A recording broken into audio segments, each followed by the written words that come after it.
And good afternoon and welcome to Bookworms. I'm Marilyn Buzade and I'm here with Graham Bernard for the next half hour to talk to you and to read some things out of the books we've chosen. So welcome, Graham. Bonjour. Bonjour. I hear you're just back from France. I'm back from France and Europe and Spain and Greece and How lovely. Cyprus and it's all those sort of places that you go to when you go away. Yeah, nice. Now the world knows, sorry, no privacy around Masterton.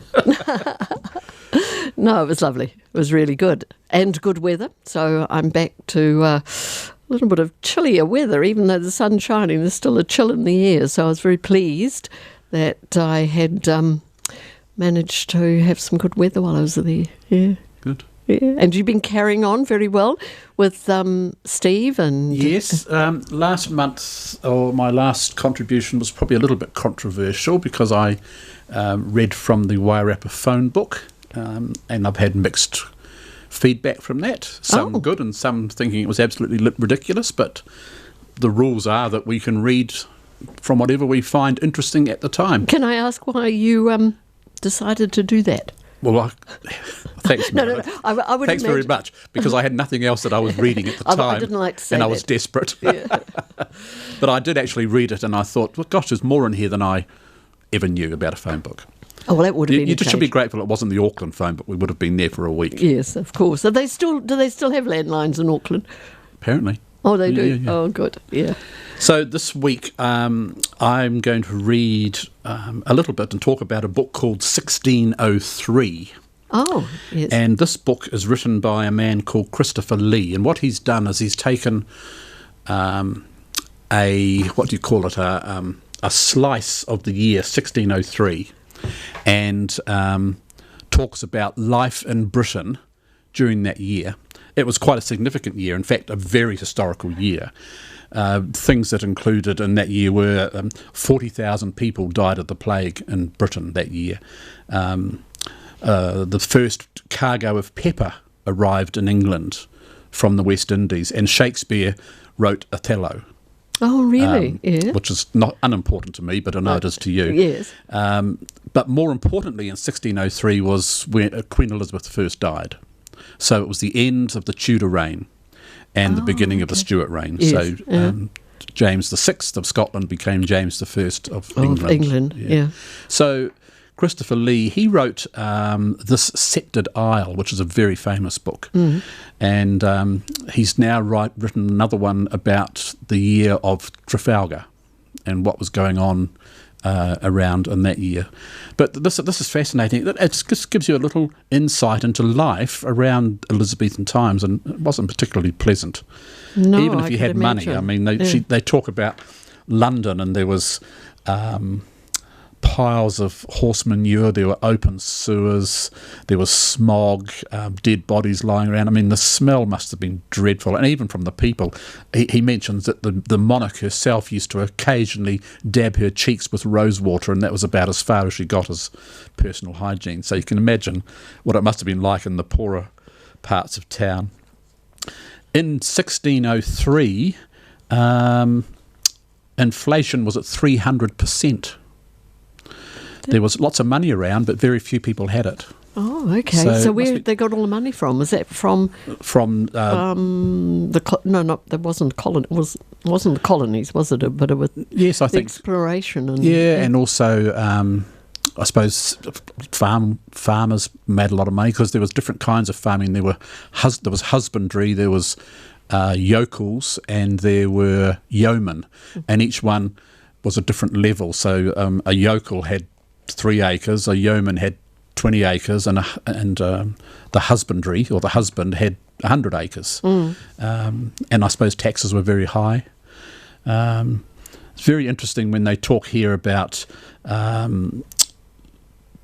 children and what they were allowed to do and what they weren't allowed to do. The age of consent for marriage was 14 for a boy and 12 for a girl. And farmers and families would get rid of their children because they couldn't afford to keep them, and kids were more benefit out working. So was that because the life expectancy wasn't very high? It's very low. Very low. So 32. So Queen Elizabeth, I'm not sure how old she was when she died, but she was certainly older than 32, so she was probably a bit of an exception. I'd like to read a lovely little bit that a man wrote, because there was a guy there that was very opposed to these children being married so young, and particularly young girls being married to old men. So they were basically being sold off to these old men. And this man writes, "Cruelty is a large tree, and you all stand under it. You are cruel in compelling your children, for wealth, to go into loathed beds, for thereby you make them bond slaves. What ploughman is so foolish to yoke young heifers and old bullocks together?" I think that's wonderful. Yes. "Yet such is your husbandry. In fitting your coaches with horses, you are very curious to have them both of a colour, a height, and of an age of proportion, yet you will be so careless in coupling your children. He into whose bosom 80 winters have thrust their frozen fingers, if he be rich." And then they talk here about it being a living death for these kids. That's Because awful, isn't it? horrible It's life really- for them to have. Yeah. At that time of the 1603, we look here at a carpenter, a mason, a bricklayer, someone working with felling trees would take home about £1 a day. A capon, and I'm not quite sure what they were. I did see it. He would get. Oh no, capon was 2 shillings. It's It's a chicken. chicken. That's right. Yes, chicken. that's what it would cost to buy a chicken. Was 2 shillings. A goose would cost 1 shilling and 8 pence. Chickens were cheap, not more than 4 pence each. Oh, for goodness sake. Pigeons could be bought for 2 shillings a dozen. Eggs, 2 shillings per 100. Butter was 3 shillings 8 and 8¾ pence for a dozen pounds. And cream could be bought for 1 shilling a gallon. It's incredible, isn't it, when you think about it? And so, that was in the country. What about in the towns, like in towns London? even higher. Yes. Yeah. But of course, the rich were fed very well, weren't they? I mean, yeah. They were saying that some Oxford and Cambridge College records showed that in 1603 the people were living on proceeds of good harvest from the previous year, but were predicting bad years ahead. So they sort of lived basically from the previous year. If they had a bad harvest, they knew that the following year was going to be pretty hard going.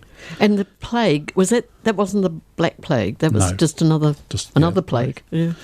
Something else I found interesting was distance. And they said here that in 1603 there had been attempts to standardise the measure of distance. And here is the origin of a country mile. A country mile was longer than a town mile. Oh, so, yeah. And so we have that expression, it was a country mile, yes. It was as long as a country mile. So it was measured differently. Oh, okay. Because a country mile over hills and down dales and through forests and woods of course it would be, yes. took longer. It says here, there was an origin of a country mile. In some places in England, miles were longer than in others. A Kentish mile was longer than most. In the border counties and in Scotland, where a track wandered across small mountains, a mile at the very least was longer and certainly took much more time to cover. Continental Europeans had different measurements, as they still do. For example, an English mile would have been approximately 1.5 miles in Italy. Oh, isn't that interesting? Yeah. Imagine that today. Yes, yeah. Oh, it's only a 4-mile run, but it's actually about 8 miles by the time you go and do it. It's a fascinating book because it's giving you a look at life, just general life, rather than through the eyes of the monarch or... Yes. I mean, but once you start talking about the monarch, you're basically just talking about people being beheaded. It just seemed to be a battle for power. Yes. Whereas life still went on in the countries and the towns. Yes, yeah. Another little interesting thing here, the current Archbishop of Canterbury was a man called Thomas Parker, and he was always interfering in things, and Matthew Parker, and he was interfering in things and was very nosy and always interfering in political affairs and town affairs, and hence the term Nosy Parker. So, we talk about really? a nosy Parker. So is that where it comes from? Yeah, where it comes from. Yeah. It's got some really nice pictures in it of effigy of the Queen's death mask. Oh, really? Which is not the most attractive woman. No, She's got the real Windsor nose, but it's, of course, not a Windsor. She was a different line, wasn't she? The lines have changed so much. I just find it a really interesting book to read. I haven't finished it yet, but I'm looking forward to just reading. I've just got to a page where they talk about James the First of England. He had an auntie called Esme, and that was my mother's name, so I'm looking forward to realise it's such an old name going back to the 1500s. So looking forward to that. So the book is called 1603, The Death of Elizabeth I and the Birth of the Stuart Era. And does it say much about what a legacy that Elizabeth left? I mean, does it sort of dwell on that, or not yet? Or is it just... I'm only about a quarter of the way through, and I think that's still to come, because it's still talking about what's going on in the rural and town scene. We haven't sort of got to what happened when James I arrived, and I mean, this is whoever thought there was going to be a Scotsman was going to be the King of England. True. So there's lots of changes going to be happening shortly in this book, I would imagine. Yeah, so very, very good. It's for sale in my friend's bookshop in Featherston called the Dickensian, which is a lovely bookshop, and they've lent it to me to read. So how lovely. I'll give them a little plug. Yeah, but I know you've got a fascinating book to read, and I think you need a lot more time than me. Do you think? Yeah, I do, because I've seen all the pages you've got marked. I don't need to read all the pages that I've marked, but a fascinating book. A fascinating book, and what I'm reading or have read. In fact, I did this while I was way overseas. My sister said, you must read this book. It's called The Spy and the Traitor. And it's about, it's written by Ben McIntyre, so that's the book there. I actually borrowed this from the town library because I didn't bring the book back with me from Elaine's. But it's all about a Russian spy called Oleg Gordievsky, and he was actually the main spy for Britain during the 70s and 80s, and they reckon he managed to almost stop the Cold War. So this is modern times. This is modern. Yeah. And so if I just read, I'm just going to read you a little bit out of it, but this is quite interesting because, and they had to get him out of Russia in the end, and that's the exciting part of the book.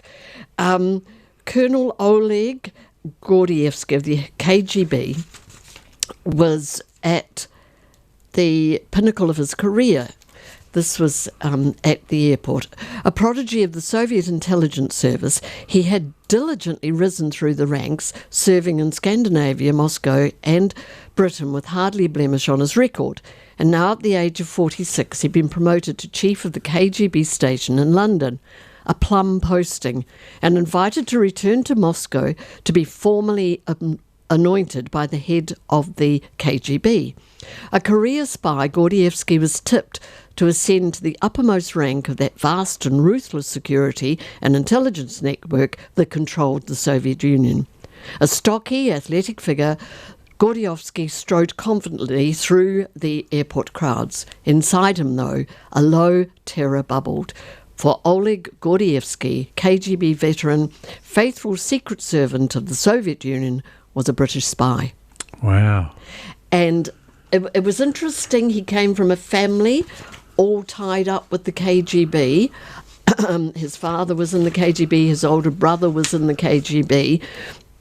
So he grew up in a tight-knit, loving family suffused with duplicity. His father venerated the party and proclaimed himself a fearless upholder of communism, but inside was a small and terrified man who'd witnessed terrible events. His mother, the ideal KGB wife, nursed a secret disdain for the system, and his grandmother secretly worshipped an illegal outlawed god. And none of the adults in the family revealed what they really felt to one another or anyone else. And he actually started feeling anti to communism when he was in Berlin when they started to build the wall, and he just couldn't believe what was happening. And then he was sent to. He went right through the ranks of the KGB and did all the things that you did. He was very good at languages, and he went through the whole system. But he was sent to Denmark, and he actually got married before he went to Denmark, because in those days you more or less had to be married if you were sort of going to one of these positions. But to him, this is described what he felt about the capital of Denmark was beautiful, clean, modern, rich, and to the eyes of a couple newly emerged from the drag oppression of Soviet life, almost impossibly alluring. Here were sleek cars, shiny office buildings, smart designer furniture, and smiling Nordic people with magnificent dentistry. There were teeming cafes, bright restaurants serving exotic food, shops selling a bewildering array of goods. To Gordievsky's famished eyes, the Danes seemed to be not just brighter and more alive, but culturally nourished. He was astounded by the range of books available in the first library he entered, but even more surprised to be allowed to borrow as many as he wanted and to keep the plastic bag he took them in. And there seemed to be very few policemen. So he was in Denmark, and then there was the what they called the Prague Uprising and this Prague Spring, and then the Russians moved into Czechoslovakia. And again, he just couldn't believe what was happening, and he just got so sort of disillusioned with it all. And he managed to sort of get into a system where he was meeting British people and the Danes, and it was all very, very difficult because he couldn't sort of say he wanted to spy, and they didn't want to say, do you want to spy for us? And it took a long time before they actually recruited Sunbeam. And then Sunbeam became their most important spy. And he did it for about 10 or 11 years when he was feeding them the information. And he was in such a stage with them that he was able to give them all the information about how the KGB were feeling about things, and when there was some troop movements at one stage, and the Russians got really upset, and they were going to start sort of the Cold War was going to end in the Hot War, and he managed to diffuse the situation by saying, don't do this, back away, say it's just exercises, and everything will be calm. So he was an amazing conduit of information for them. So who instigated it in the end? Was it him or them? Well, they did, but he was the one who wanted to. And it's quite interesting. I've got something here, but it says the why. Why did he do it? And if I just read, this is what he actually wrote himself.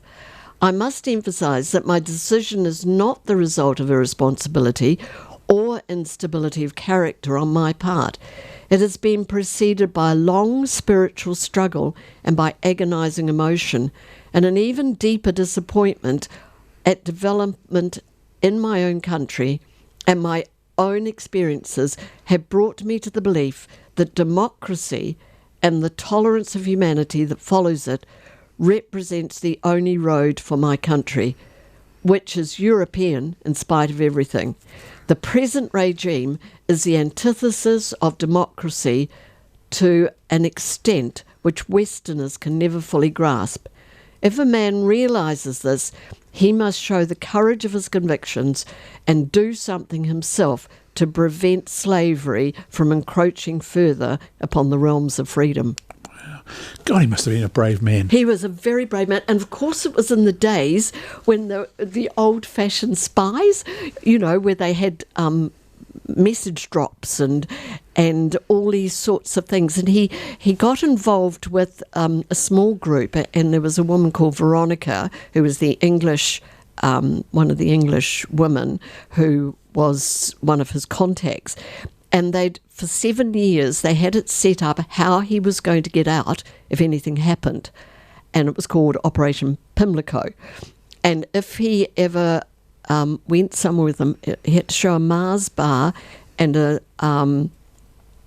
and it wasn't a Harrods bag, but he had to have this bag, and that meant that he was ready to come out. And he realised, it was about 1984, when he went back to Moscow, he realised that someone had was on to him, and it was an American. And this guy called Aldrich Ames, 1985, committed one of the most spectacular acts of treason in the history of espionage. He named no fewer than 25 individuals spying for Western intelligence against the Soviet Union. And one of those, he managed to put the pressure on that it was Gordievsky. So they had to exfiltrate him, and they had it set up for about 7 years how it was going to happen.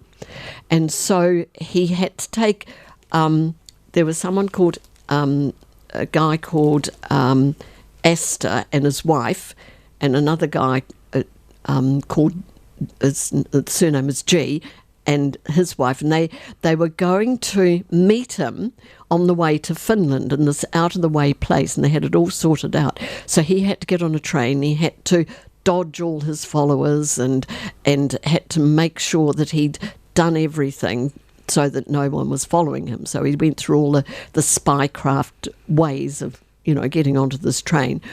So then he got on the train, and it tells you the whole story and what was happening at each moment. And then he got to on a bus, and he had to get off the bus at this particular place, and there was sort of this clearing off the road where they were going to meet him in the car.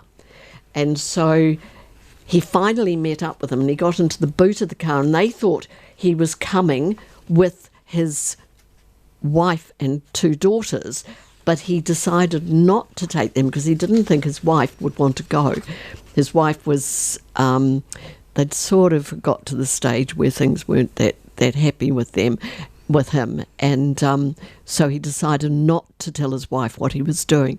So he gets into the back of the car, and they're driving off, and of course they are getting followed by the by the security police and everything. They get to near the border of Finland. They had to get into Finland, and then they had to make sure that the Finnish police didn't catch them either, because they would have sent them back to Moscow. So if I've just got time to read this little bit, Rachel, there was the two couples, and one of them had a baby.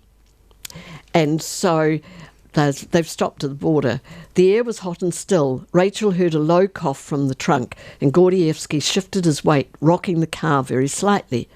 Unaware that they were already inside the border zone, he was clearing his throat, attempting to ensure that there'd be no involuntary spluttering. Rachel turned up the music. Only 16 by Dr. Hook echoed incongruously around the concrete lot.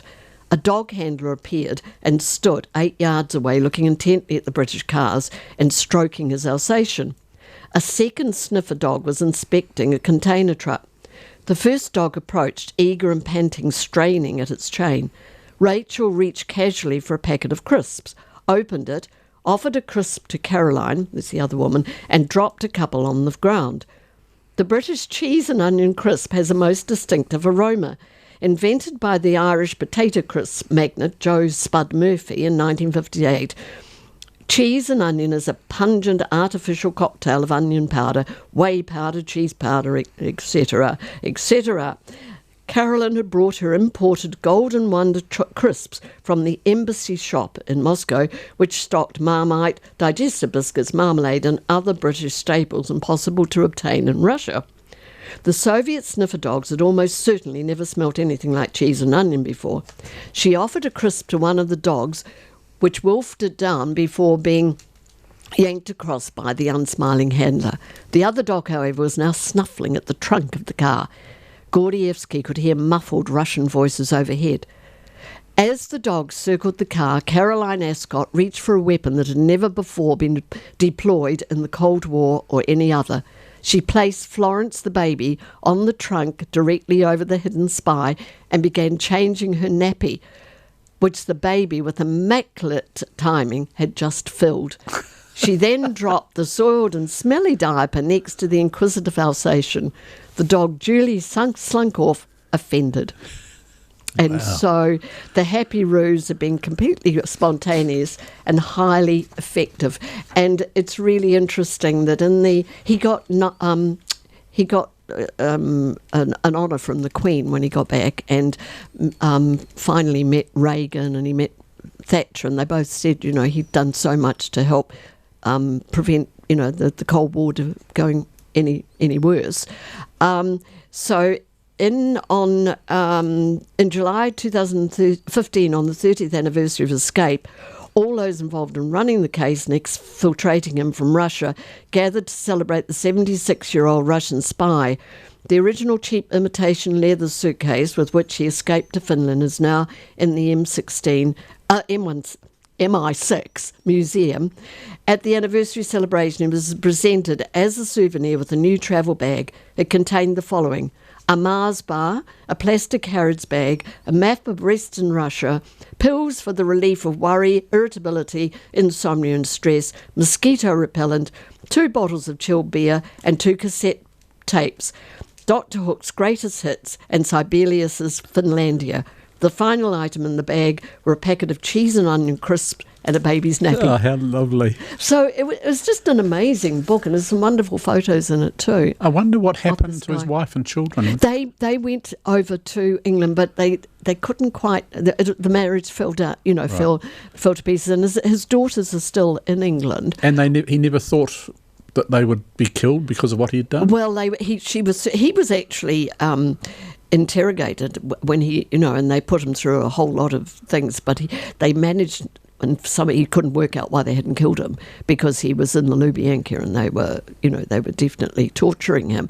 But the wife was definitely under very strict guard. Right. But they managed to get her out to England, but the marriage had sort of broken down by then. Has he ever been back to Russia? No, I don't think so. No, he's now in a safe house. Like a witness protection scheme or something. Yes, yeah. Gosh, we get scared to go to the dentist, and what courage he showed. I know, he did. And it was, as I say, back in the day when they were doing all these sort of, the real old-fashioned spying.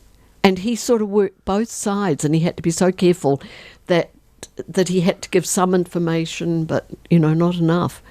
So he was a very brave man. So the book is called The Spy and the Traitor by Ben McIntyre, and it's actually, when I put it back, it's in the town library. Great movie. Yes, it would be a great movie. Yeah. So. Oh, well done. So there we are, 2 aspects of British 1603 and 1970s, and I could just imagine, because I actually was in Russia in the late 70s, and I mean, it was very, very depressing, and you can imagine this cultured guy. And of course, he hated the music, the Dr. Hook music, and then when they played the Finlandia, because here they were in Finland. So it was lovely to hear. I've got a piece of the Berlin Wall at home. You talk about him being upset about the wall going up. Well, I've got a piece of it at home that I bought when I was over there. Yeah. Anyway, lovely. Thanks, Marilyn. It looks as though we are now at the end of our lovely afternoon session. Nice to see you back. Yes, good to be back, and back to some bookworms and things. We'll have to think of another one. You might have to find something else rather than another phone book. Yeah. I think next time I'm going to go back to my very first one, which was The Wind in the Willows, and I might... Oh, yes, that was lovely, because we need to hear a bit more about that. Yes, I think I'll just read a bit more. My wife actually... no, not my wife. One of the ladies who does Bookworms, her friend has bought it for her. Oh, okay. And she had never read it. Yeah. And bought it because of my reading it, and loves it. Yeah. Oh, that's lovely. I will do that next time, yeah. Oh, I don't know whether we're on together, but whatever. But yeah. Lovely. So that sounds great. Well, this has been Bookworms, and we're so pleased that you've been able to hear a little bit about the books that we have been talking about this afternoon. Thank you. And this will be repeated next week at the same time. Now, I've got to do, I think it's the right order.